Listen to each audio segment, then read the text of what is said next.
Peace, love, and blessings to you, Sandra and Paul here. It's been what, like a month? Unfortunately. Yeah, it's been way too long. We're so sorry. We hope you saw our Merry Christmas message. But we have been going through quite a bit. Just let it be known that when building a family, that you end up facing against an enemy that has no tolerance for families and doesn't want anything to do with families. So we're just being very aware of how much he hates families. So we've just been fighting, but fighting in a way that not against each other, but against the enemy. Oh yeah, you gotta make that clear. Yeah. Against the enemy, and it's like helping us to grow stronger, of course. But I don't know, he's managed to make us make excuses of when we can't record, and it's irritating. But we're here now, so we're happy to be here. I just have to make the announcement. I finished my first trimester. Yes. She's Yay! sporting a bigger bump You these can't days. see it. His shirt is very large, but officially have the baby bump going on, and we're just getting more excited, of course. And I think as we move towards like family life, and we've been spending a little bit more time watching TV than usual. But we try to pick things, that are like neutral. So we kind of recently got hooked on Caesar Milan's Better Humans, Better Dogs. And like we see these couples with their young families, and it's just so sweet and so cute. Obviously if you don't know, Caesar Milan, he's like the dog whisperer guy. But they have these dogs that are like causing all sorts of chaos. And I think one of the cool things is that in the show, they seem to be like highlighting, yes, the dogs are having the issues, but it's the people that need to learn how to. In most cases, most cases, the people who are like harboring energy and have things going on that are keeping them from having these positive relationships with their dogs so they can behave properly. And one of the things that we have noticed recently is this just like constant like story and narrative of like, oh, like I had something traumatic happen to me in my past, and it's like whether it's a couple years ago, like decades ago. And it just makes me and Paul like really sad, because we realize that's a reality for a lot of people, and it's something that like we ourselves went through and have in our story as well.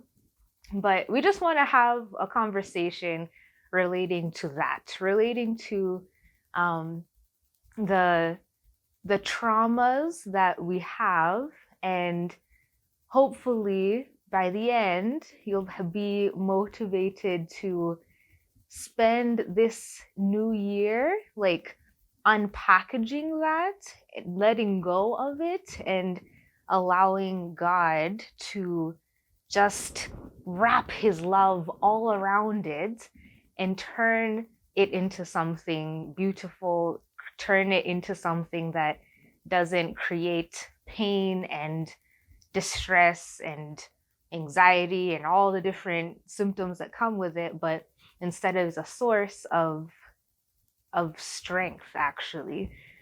Because like our story, that's what is happening, is like we have realized the things that we've gone through are the things now that God is wanting to use to help others, and to allow others to realize like we're not defined by that.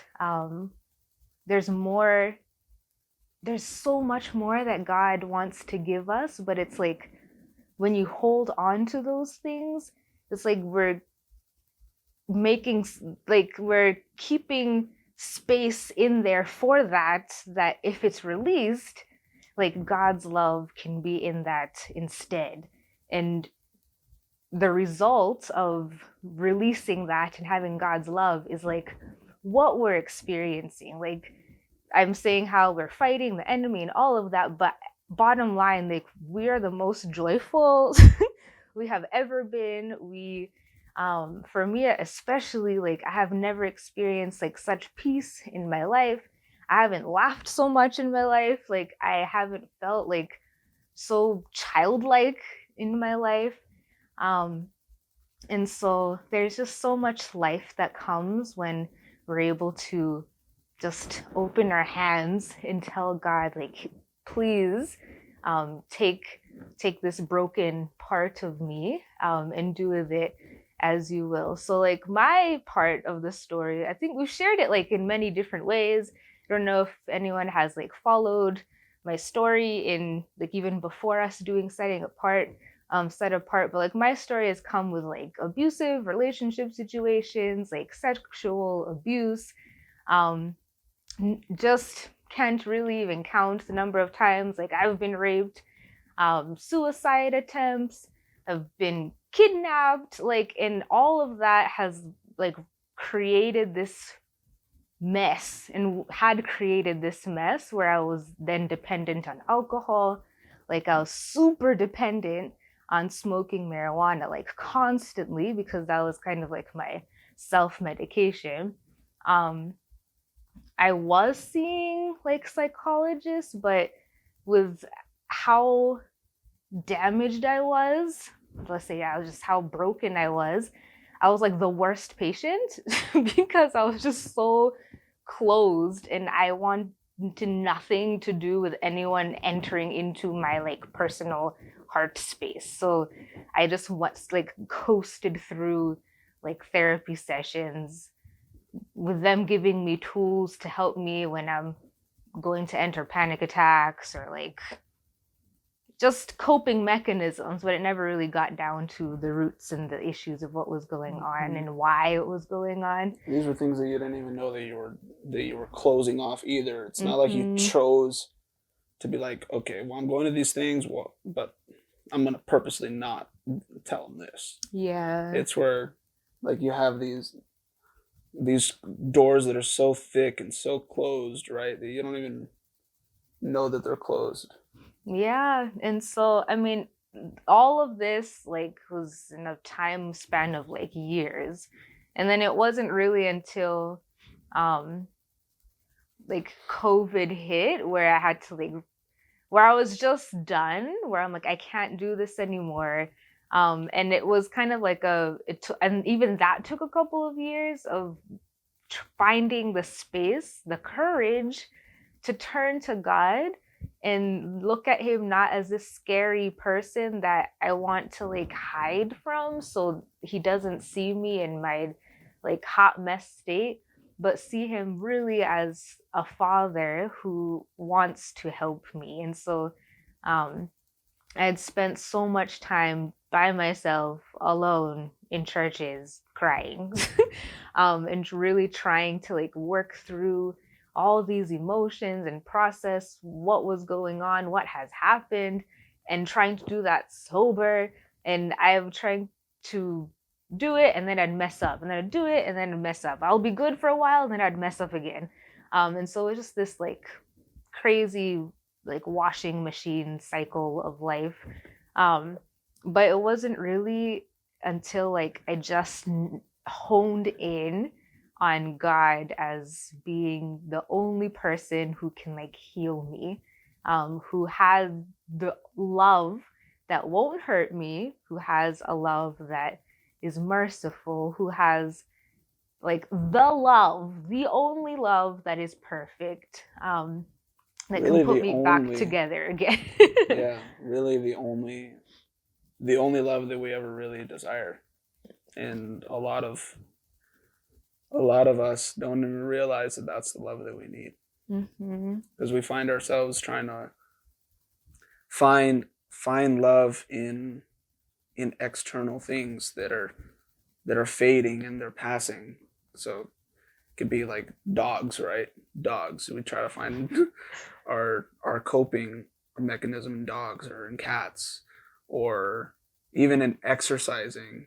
Um, like, and I'm not to say those things are bad, right? But when we let those things be in our minds, the source of which we try to find that healing, we won't find it. It's a temporary thing of what we use to help deal with what we have temporarily. It's putting a band-aid when we need a surgery, right? We need a complete just taking away and cleaning of the house of our hearts and of our minds and souls. And really the only person that can help with that is God. Because he is the one who will give you that healing and that peace that is not temporary. It is that love and that joy and that healing that you need, that is going to sustain you throughout this life and in the next life. And it's not, because all these other things that we try to attach our hearts to, they pass, right?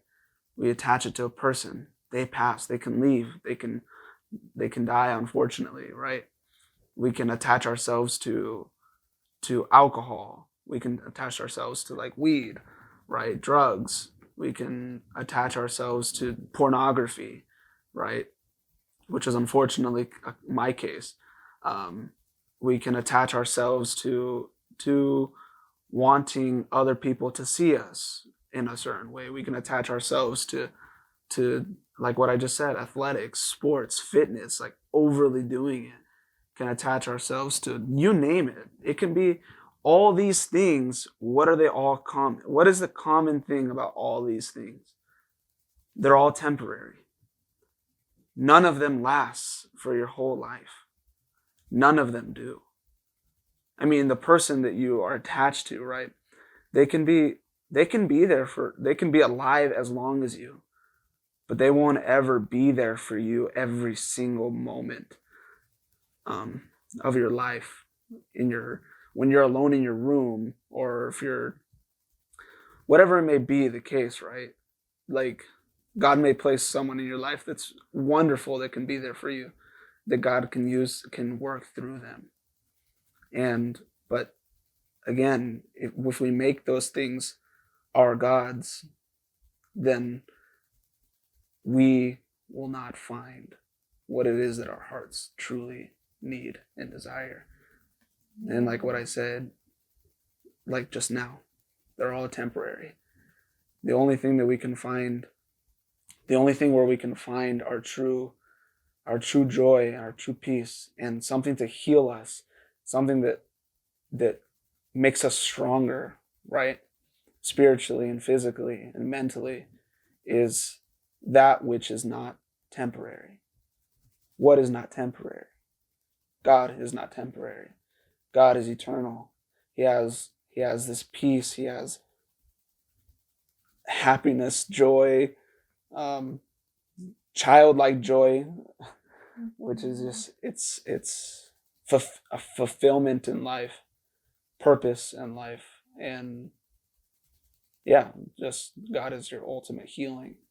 And when you try to, it's great to have someone by you, right?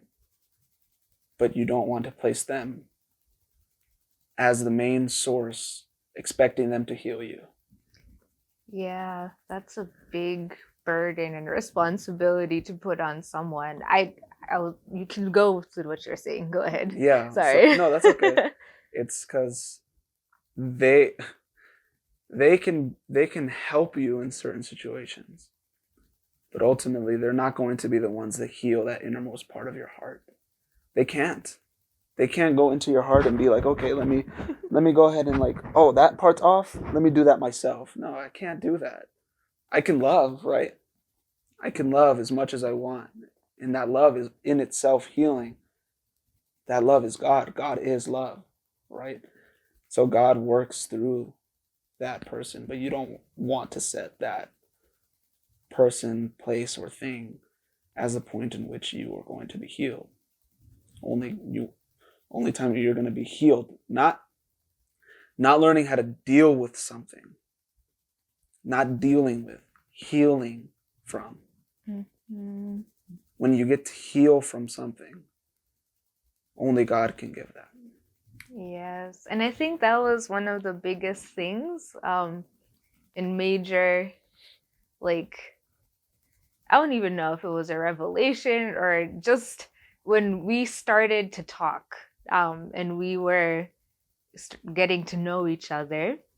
I was like for sure thinking that he wasn't gonna stay very long, so long as I told him all of what was I was carrying and bringing, in all of my past. So I didn't really talk about it, but it then I felt very moved to talk about it because I realized I was at a point in my life where if I'm going to be in this position of wanting of being with somebody, like I want to be with someone and be like fully me. Here I am. This is me. And that includes my whole story. So when I was starting to tell him about all of me and all of what was going on, like even just talking to him made me realize there were still parts of me that needed healing. We would talk and then he would just say something um relating to either like you're loved or like it's not your fault, especially for someone who's gone through like sexual abuse, just hearing over and over again like it's not um that you're loved, like it's not your fault, that you're worthy, like just hearing these like affirmations that I never really had heard before just broke me down.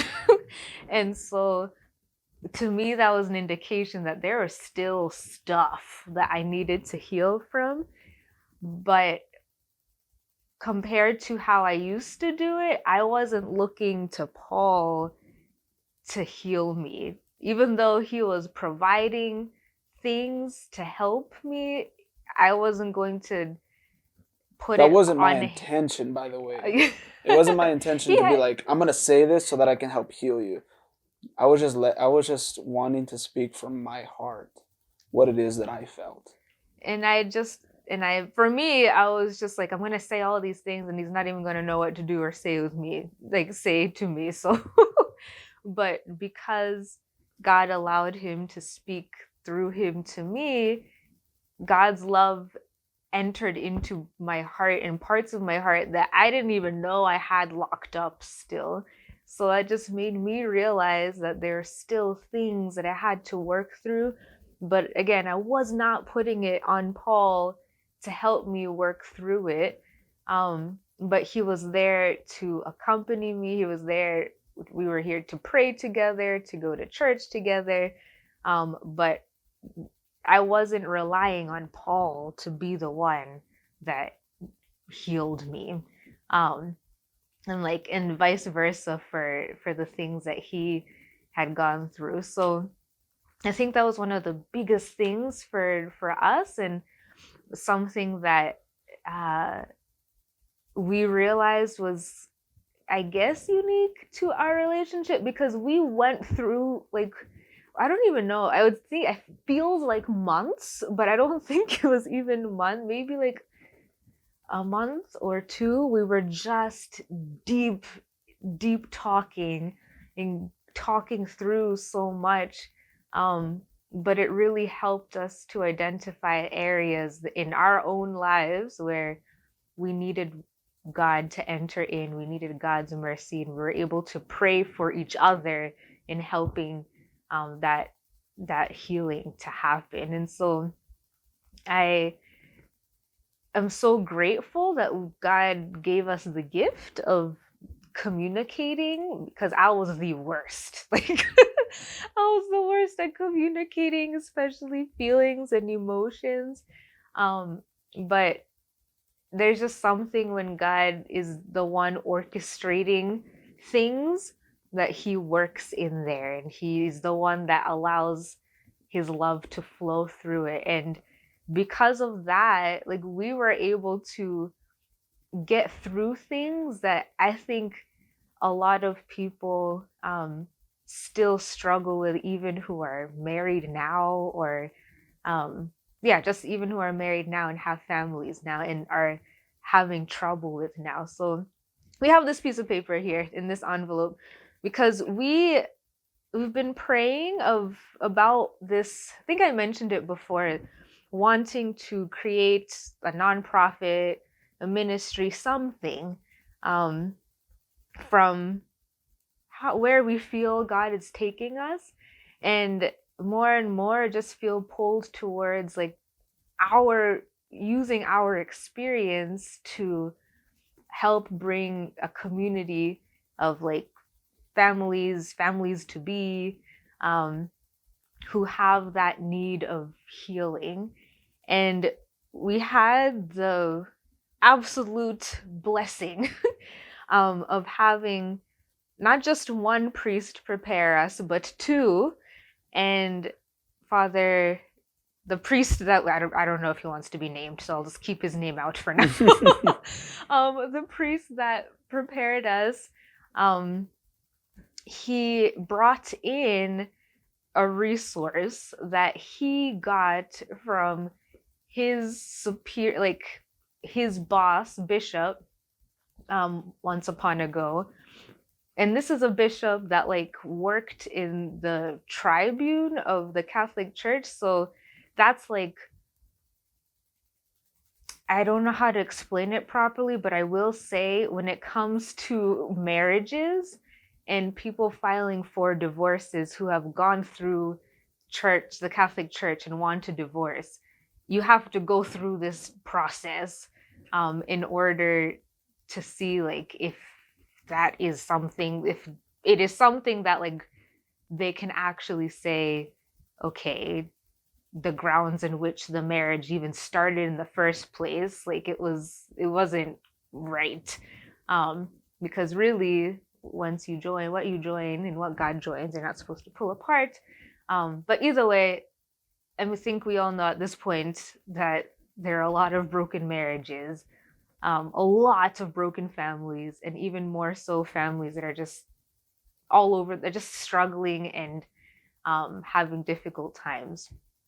And so this bishop created a marriage prep like process where couples are asked these questions throughout what was intended to be probably a 6-month period, because that's kind of like maybe 4 months, because that's the length of time minimum for marriage preparation in the Catholic Church.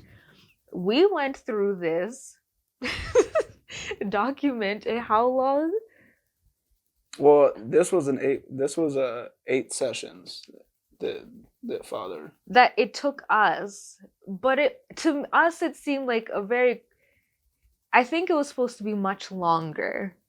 Like, as in, these are such heavy questions that if these are things that you haven't noticed or you haven't discussed, you probably will need to take the time to discuss it and work through it, pray about it, and then come back. Because for us, our 8 sessions were just like bam, bam, bam, bam, bam, like going through it, because we realized these were things that we had already talked about, already discussed, that we were praying through, that we had already like allowing God to heal us from. So, and we didn't have access to this. So no, it was just like the Lord was just like a random question that we would have, or like a random situation that we would go through, and then we'd be like, oh, I guess we should talk about that. But it was in its time the way that the Lord wanted it to be. Yeah, and we just feel like if when we were going through these questions and Father was asking us these questions, we're like, if there were people who actually went through this before getting married, like I can only imagine how many like less issues there would be, or less marriage. I mean, it sounds terrible, but like less marriages as frequently because they're being rushed into without actually like really understanding like the the gravity of marriage, Yeah. because of how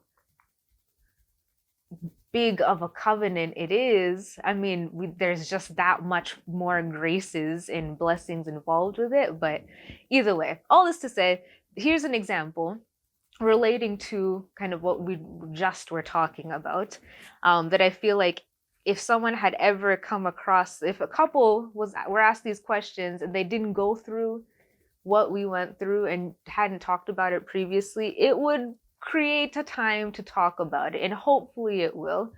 And we're hoping that 2023 ends up being a year where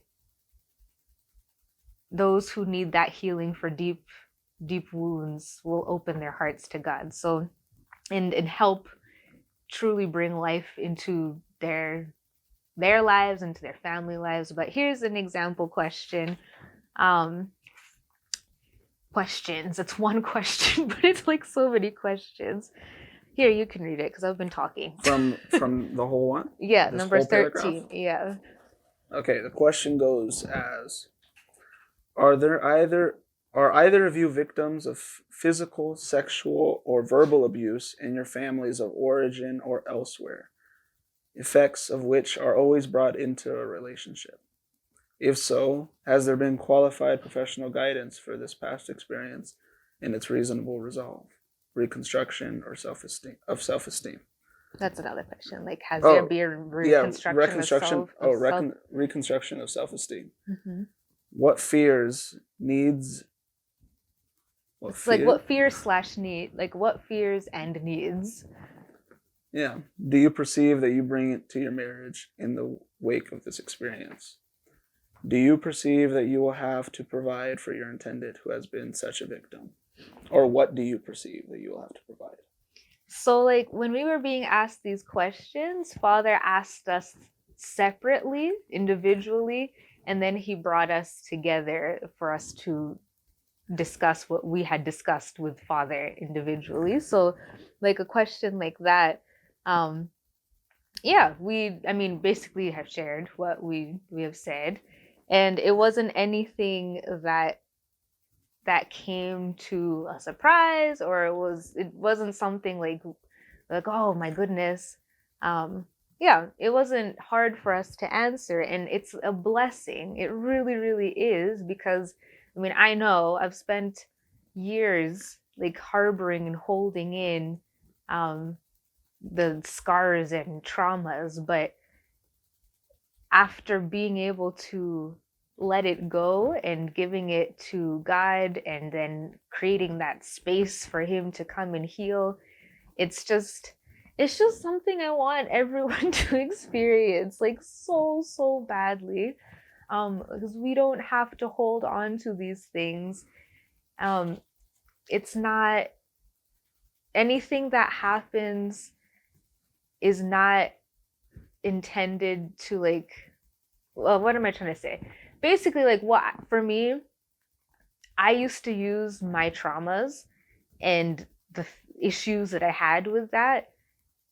I used the issues as like a form of punishment, where I was saying, oh, like I deserve to feel this way because of this, that, and the other thing. And so my self worth, my self esteem, like everything was just like sub below zero, because I used my pain as a weapon against me, and it was just so bad. Um, and I feel like there has to be other people out there that feel that, or use their pain, or have a relationship with their pain, which sounds weird, but like a relationship with their pain, um, that doesn't allow you to let go of it. And however you relate to it, why you haven't let go of it, um, those are all things to take to prayer. But one thing I know, it is absolutely nothing to be ashamed of. at all whatsoever, because I have spent so much time talking to so many different people from all around the world, and the things we all think we're going through, and we have gone through, that we think are our own unique situation, they're not. Like, we all have suffered something, some things, constantly suffering. Like, it is a common thing for all of us to be going through something, and these traumas, like childhood abuse, or like, I've had a couple of people in my like past who have like PTSD issues, um or like friends who have like had abortions for various reasons, um like whatever the past thing is, and the past traumas, like, it's nothing to be ashamed of. It doesn't define who you are at all whatsoever.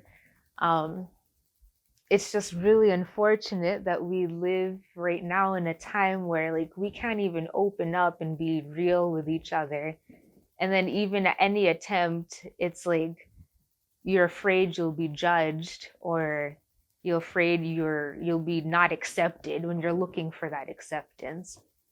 But um it's really a prayer. It's really like, I feel like we can say, go to this person, go to this person, do this, do that. We're I don't want to say that, um or give suggestions, because I honestly feel like if you pray about it, like, your heart will be led to where you're supposed to go, or what you're supposed to do. And I highly suggest to add to the prayer the courage to do it. So, like, something that would happen to me frequently is, like, I'm like, oh my goodness, like, I have to tell somebody, like, I need to talk this out. And I'll get like 2 feet away from this person, and the moment I get there, I freak out and I'm like, no, like, Yeah. I'm not gonna say anything. And so I think one of the biggest prayer points in the healing journey is to pray for the courage to follow where God's, because if you're praying, God's going to lead you, but then you need to follow through with what he's trying to, like, ask you and gently guide you to do. So um yeah, whether that's talking to, I don't even want to say, I don't want to, like, give suggestions, because, like, unfortunately, like, even for me, I've had bad experiences talking to different people. And so I don't want it to be like, oh, Sandra said for us to talk to this person and it was a terrible idea. Like, that person didn't help. So I don't, because I've had that experience before. But all to say is just pray for the courage, the direction, the courage to be able to open up and talk to somebody. Um, the perseverance to keep pushing through, even through the hard times, because, like, once you start opening those boxes that you have locked up and buried and thrown into the sea, like, the enemy is going to try and stop you from doing that, because he wants you to have that boxed up. Like, he wants you to have that suffering always. He wants to tie you up, because he does not want you to experience the childlike joy, the peace, the healing. He doesn't want that. Um, so just know that it's not a comfortable experience to go through it, but it's something that you have to, again, ask for the courage and perseverance to push through, have the right people around you to help you, because it's a journey where you will make progress and then something will happen, and then you'll make progress and then something will happen. And you want to be around the right people and the right environments where when the things that happen, you don't give up, you don't feel discouraged, you don't start feeling like you can't do it, but you'll be pushed to keep going. And since I've been talking so much, I'll let you kind of give like the analogy of like fitness, like in exercising if you want. No? I Yes? don't understand. Oh, but basically saying like in order to get the result that you want, it's not easy. Like you have to. Oh yeah. Yeah. Where you have to, in order to build cardio or strength or build muscle, you have to suffer for it. I mean, if you want better, uh, if you want to have a cardio level that is greater than anybody else, right? Or if you want the stamina that lasts longer than the Olympian, right? Then you need to run more. And that's You need not to, and then you need to fun. put your lungs through that suffering process in order to get stronger from it, right? And the same thing goes for when you're weightlifting. You weightlift, right?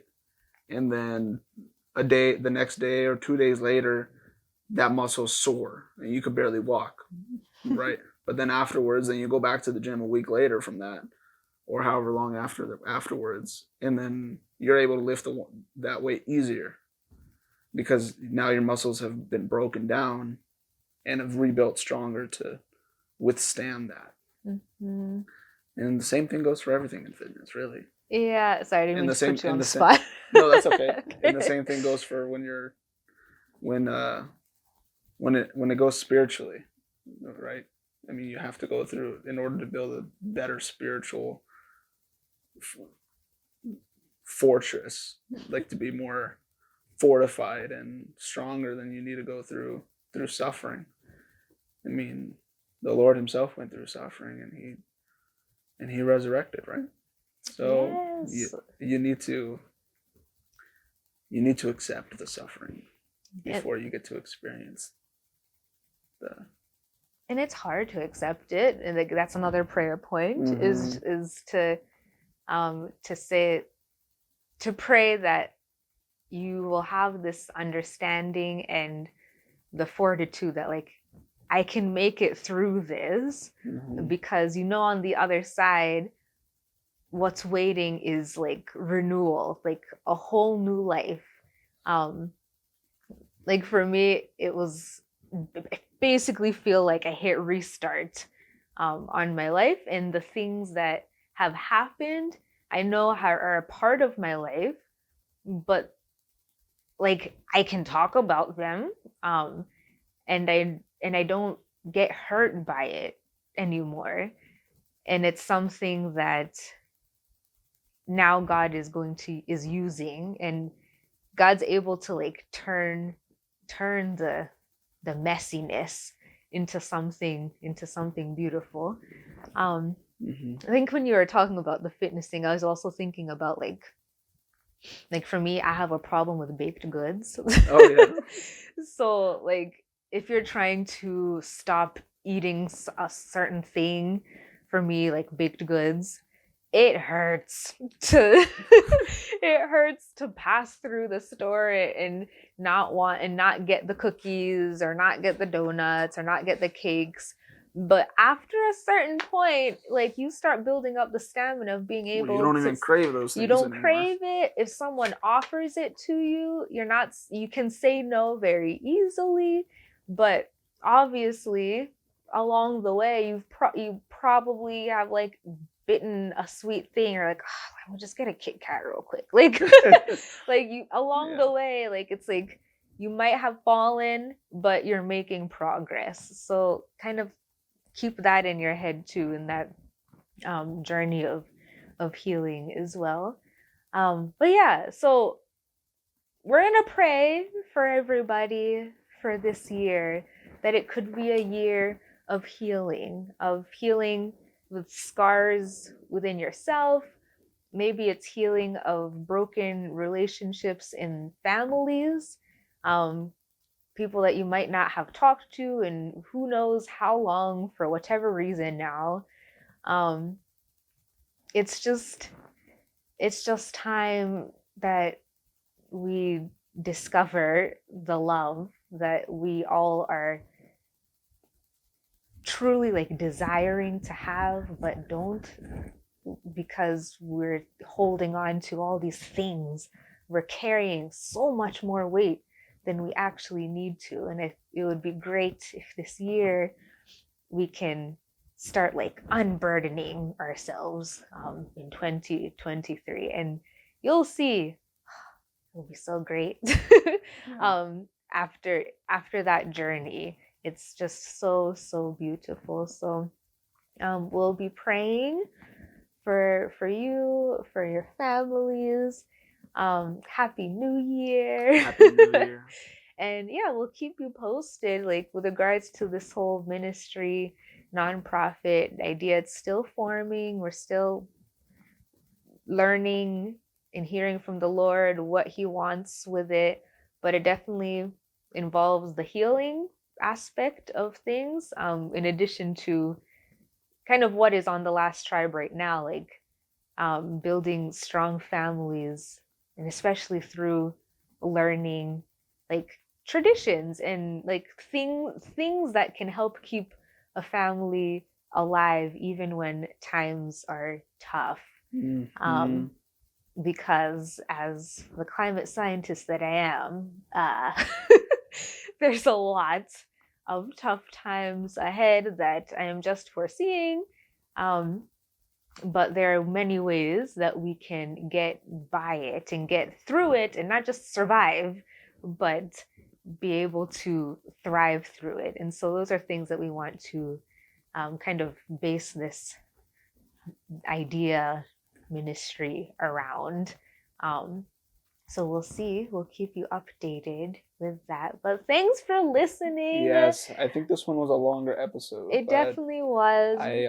Yes, but it was also a good one. Yes. I would like also to say, yes, how we were talking about earlier about how we let the Lord into our hearts to heal those deepest wounds of ourselves, that maybe the ones that we knew or the ones that we didn't even know we had.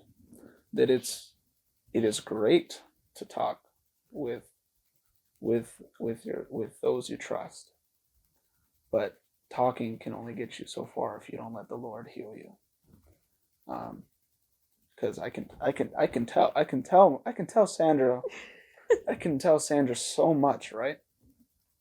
But if I don't expect or don't allow the Lord to come and heal that part, then that talking is just going to be just sound in the air.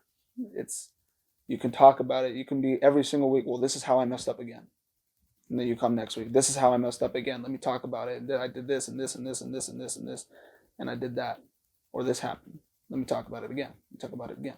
You're just going to keep talking and talking and talking and talking. Mm-hmm. But it's not going to do anything if you don't let the Lord heal you. He's speaking the truth. You have to let God into it, because yes, we heal by talking, but there's a middle and there's a surrounding.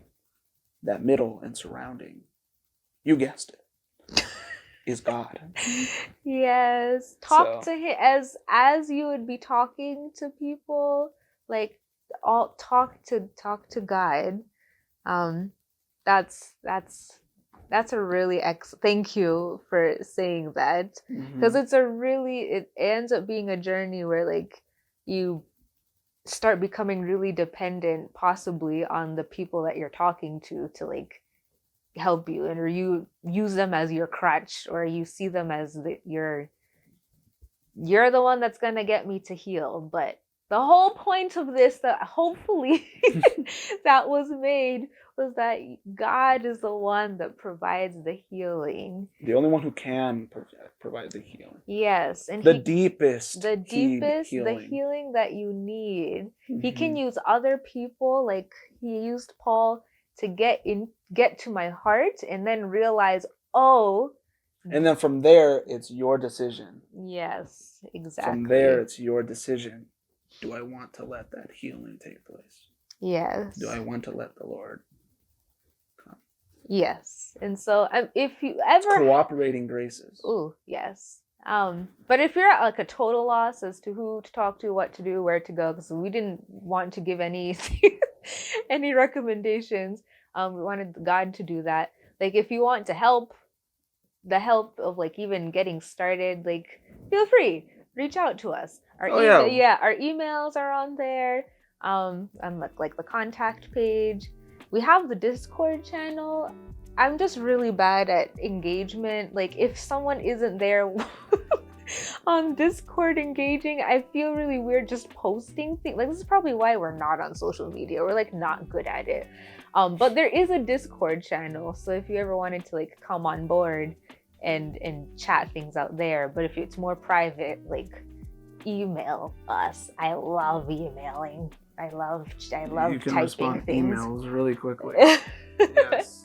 And we're also we're here. We can talk if you ever wanted to chat. We're not like not people you can't talk to. But yeah, I think we'll end here now. Okay. All right. Well, God bless you. Happy New Year again. Thanks so much for listening. We're praying for you, and let this be the season of healing and unburdening. Why? Because you are loved.